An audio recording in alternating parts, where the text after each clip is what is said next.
Welcome to the Slop Farm. Enjoy the video.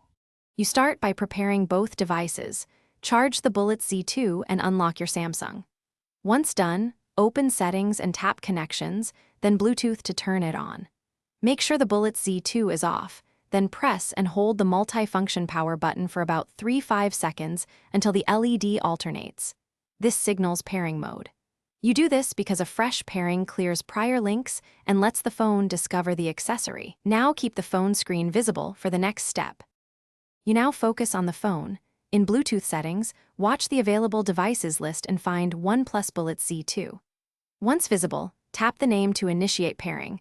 The phone sends a request and may show a passkey. Accept it to complete authentication. Make sure to grant any permission requests for audio or contacts if you want call controls and caller ID. If the phone doesn't show the bullets, toggle Bluetooth off and on and retry. This refreshes discovery and often fixes temporary radio timing. You finish by verifying the link.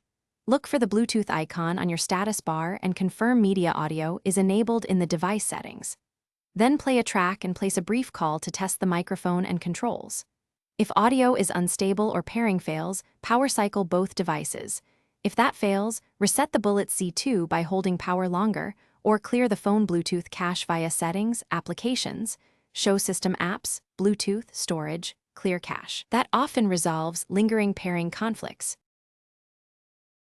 Thanks for watching. Consider subscribing if we helped you today.